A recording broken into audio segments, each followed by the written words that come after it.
evening po. Good evening, good morning sa ating mga kabayan kung nasan man kayo naroroon. So tayo ngayon ay gagawa na naman ng isang video para sa ating vlogs. Yan. So, kamusta po kayong lahat? Kamusta po sa ating mga manonood? Yan. So, ating mga subscribers, yung mga bago nating subscribers, kamusta po? Maraming salamat po sa inyong pagsubaybay, sa inyong pagsubscribe. Dahil po sa inyo, kahit kunti pa lang yung ating mga video, nagagawa niyo po na i-reach out ang channel ni Tita M. So, salamat po sa ating mga nakaka-partner dyan sa Mindoro, yung mga nakakatulong natin para maabot yung ating mga natutulungan. Ayan, so pangarap natin na hindi lang sa Mindoro tayo makatulong, kundi dun sa mga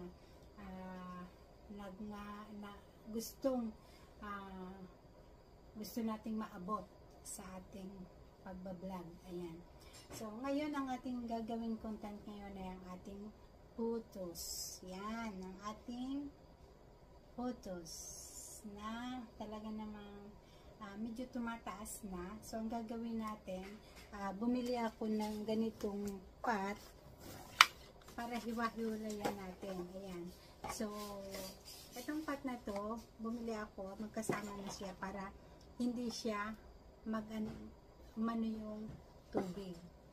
Ayan. So marami tayong binili dahil nang ililipat natin ang ating photos. Kung makikita nyo, napakalago na ng ating photos. So dahil nasa loob lang tayo ng bahay, ang gagawin natin, isi-separate natin, ikakat natin yung kanyang mga stem. Ayan. So nilagyan ko ng counting stand, pero dahil nasa indoor nga tayo, so ang gagawin natin, ikakat natin para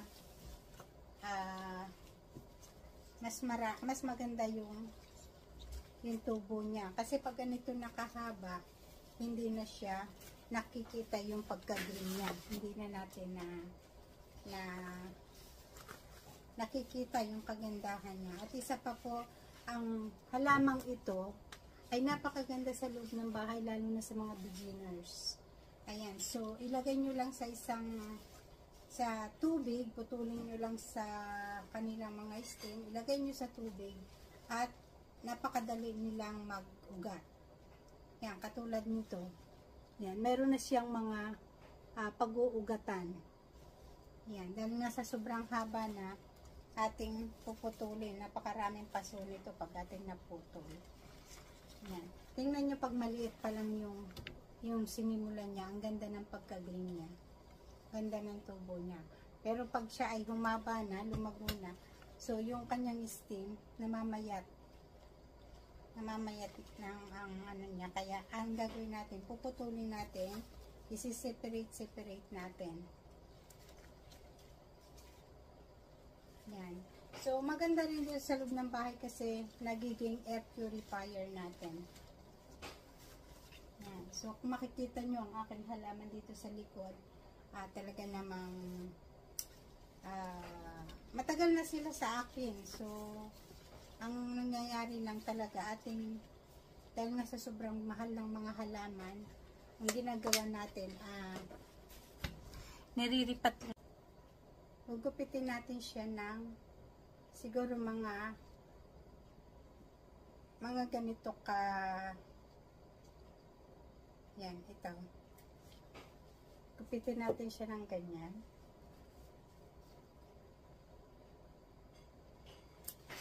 So, ang bilis nitong lumago.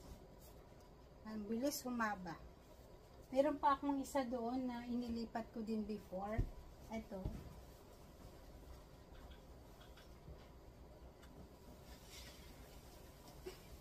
Mapapansin nyo, ang lago din niya. Ang ganda ng pagkadahon niya. So, ito yung halaman na pag ating inilipat, hindi siya kaagad-agad namamatay. So, kahit siya ay nasa malamig, kahit na siya ay nasa low light, nasa bright, so maganda yung pagkatubo niya. Hindi siya mahirap alagaan. Kaya sinasabi ko nga, napakaganda sa mga beginners na mga maghahalaman. Hindi kayo mahihirapang magpalaki ng halaman ito. Napakaganda sa loob ng bahay.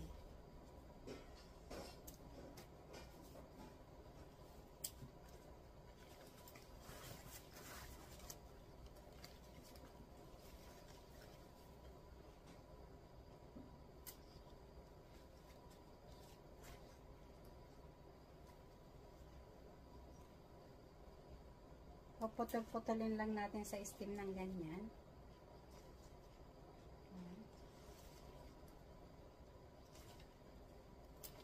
Tapos itatanim natin sa lupa. So pwede rin namang ilagay nyo sa tubig. Kung wala pa kayong paso, ilagay nyo lang sa isang jar. Tapos hintayin nyo lang na magkaroon ng ugat bago nyo ilagay sa lupa.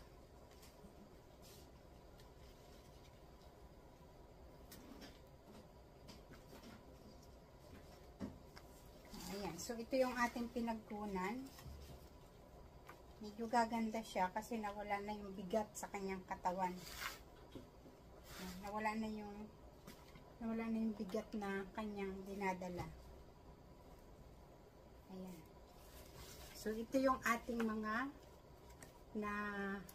na-cut na photos. So, ito, meron din siyang ikakatayo kasi lumawit na rin siya. Kakat din natin siya.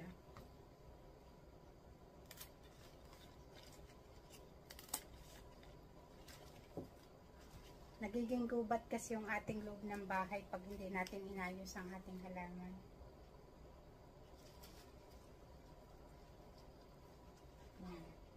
So, ang ganda niya.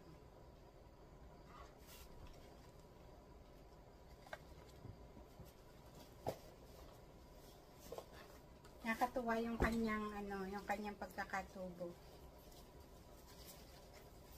Talaga ang kapal niya.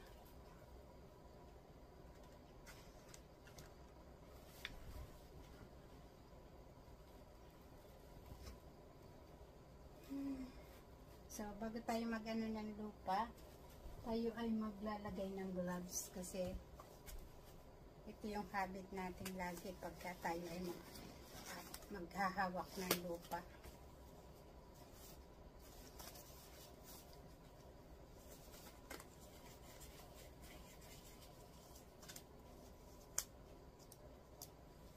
Kung kayo ay mga green thumb, yan, gawin nyo ito. Kasi talagang ang sarap magpadami ng halaman. Pero minsan, kumahanap pa rin tayo ng ibang variety ng halaman.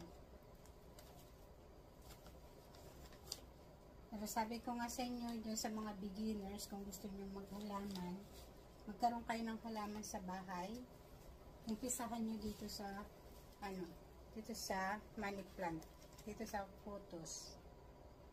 Yan. Ito, napakadaling padamihin. Ilagay nyo lang sa lupa. Ganyan. Kahit mga 3 peraso sa isang pot.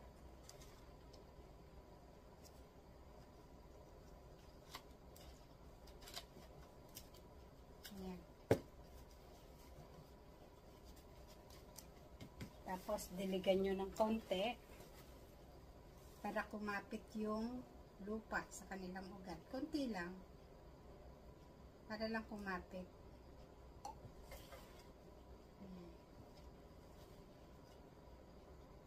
Tapos, mga after 2 weeks uli ang dilig. Huwag nyong diligan araw-araw. Ako nagdidilig ng halaman every 2 weeks. Hindi ako nagdidilig ng halaman araw-araw. Ayan.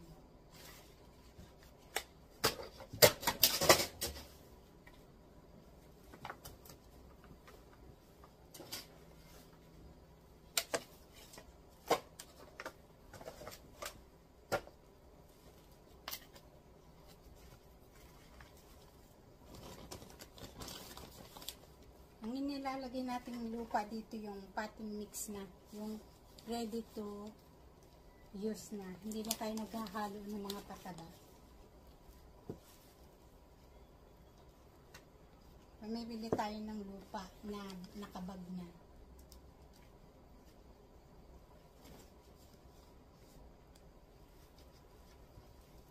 Hindi katulad doon sa mga may backyard, sa mga may bukid na talagang huhukay ka na lang ng lupa. Dito kasi wala akong mahuhukay na lupa eh. Talagang bibili ka.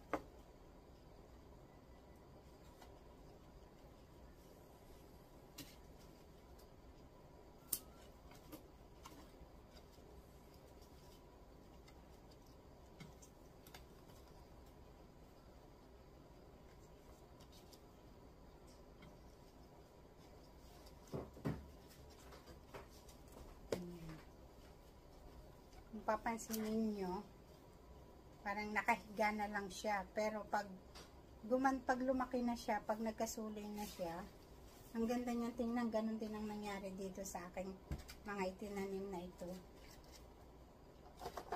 Dati maliliit siya nung ibigay sa akin, pero napahaba natin, napadami natin.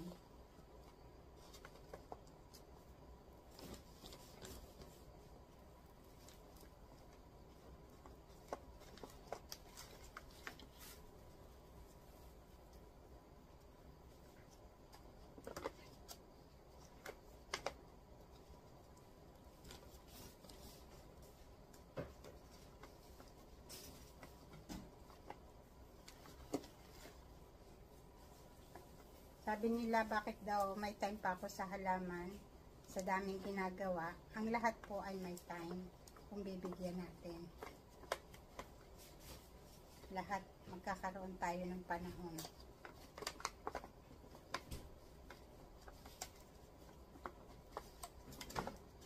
Ayan. So, nakatatlo na tayo ang ating putos.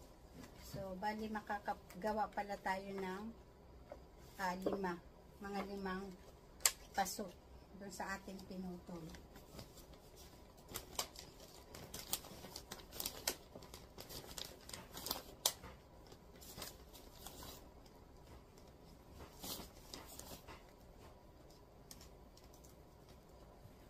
Ini-encourage ko yung mga walang ginagawa sa bahay, yung mga bigyan nyo ng panahon ng paghahalaman.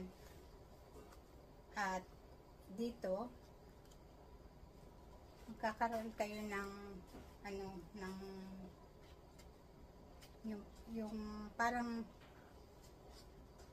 na-excite kayo pag nakikita ninyo lumalaki ang inyong halaman. Na sasabihin nyo naman ganun pala ang ginagawa ni Tita Ems. Kahit busy, may panahon pa rin sa halaman. At ito nga palang ginagawa ko. Bali mayroon ako ditong hindi lang ito pag YouTube, kasi may pangarap din tayo dito sa YouTube na to. Kaya nagtitiyaga tayo, ginagawa natin. Dahil hindi lang ito para sa paghahalaman, kundi para makatulong din tayo sa iba. May natutulungan tayo na para mag-YouTube sila. May natutulungan tayo na yung mga nangangailangan, yung mga minsan yung walang mga ginagawa, natutulungan din natin.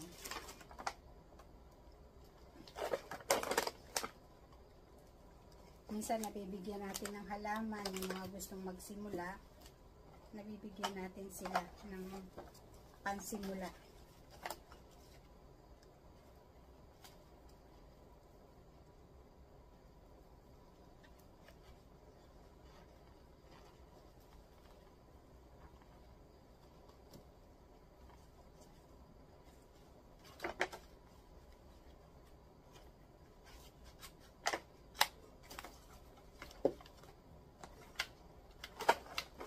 Dun sa mga natutulungan natin at saka dun sa hindi, huwag kayong magmadali kasi hindi naman lahat kaya nating abutin kagad-agad. So, dun lang sa mga talagang kailangan.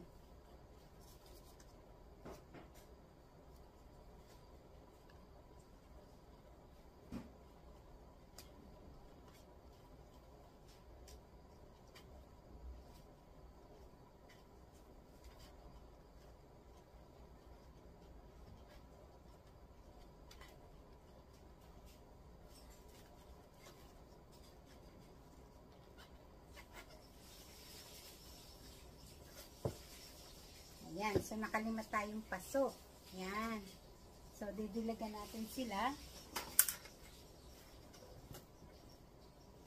para magkaroon sila ng mas madali silang mag-ugat pag nadiligan natin ng kaunti. Kasi kakapit mong yung puno nila sa lupa. Ayan.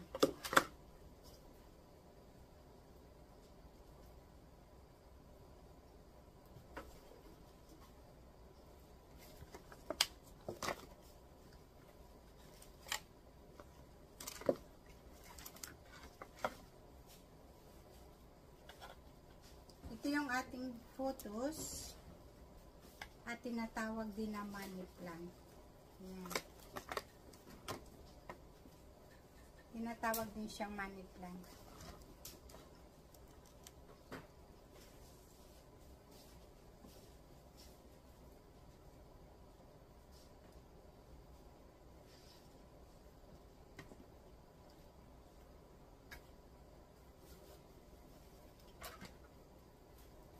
So, itong ating pinaka-inahin, hindi natin siya gagalawin kasi hayaan ulit natin siyang lumaki. Magkaroon ulit siya ng stem na mahaba para siya natin iriripat ulit.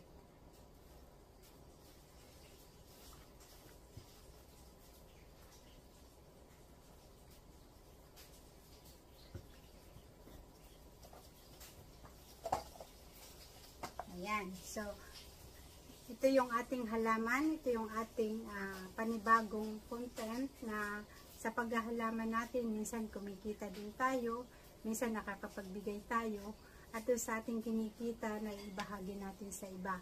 Yun, lalong-lalo na sa Pilipinas. So, nakakapagsan tayo doon sa mga nangangailangan. At yun nga, sabi ko kanina, hindi man natin maabot lahat, hindi naman natin matulungan lahat ngayon. So, siguro darating ang panahon na isa-isa naman nating aabutin. Yan. Hindi tayo nag-YouTube para lang sa sarili natin, kundi para maitulong din natin. Para hindi naman galing sa ating sariling bulsa. Dahil nga may trabaho din tayo, pero pinipilit natin na madagdagan, hindi lang galing sa ating sariling bulsa. So, sa ating pag-YouTube, marami tayong naaabot na natutulungan natin sa Pilipinas, especially yung mga mag-anak natin sa Pilipinas. Ayan. So, sabi nga, hindi man lahat, huwag kayong bibitaw, huwag kayong susuko, at naaabot din natin lahat. Ayan. So, salamat dun sa mga nagtatiyaga na panoorin ang video ni Tita Ems, sa mga lahat ng nasa Pilipinas na nanonood sa ibang bansa. Salamat dahil nakakatulong po kayo. Malaking tulong po sa channel ni Tita Ems. Ayan. So, ayan. So, ito lang po ang ating ipapakita ngayong araw na ito, ngayong gabing ito. At sa susunod, ipapakita ko sa inyo yung ating collection ng Monstera deliciosa na talaga namang dahil sa hahalaman natin, nakikita natin yung ganda kahit nasa indoor plant lang, nasa indoor lang tayo, magaganda yung ating mga halaman na ipakita natin sa YouTube. Yan, so hindi natin napapabayaan kahit nandito lang tayo sa isang sulok. Akala nila may malaki tayong backyard, akala nila may malaki tayong garden, pero ang totoo nasa isang sulok lang tayo at nagagamit natin ito para ma-share sa ating mga kababayan.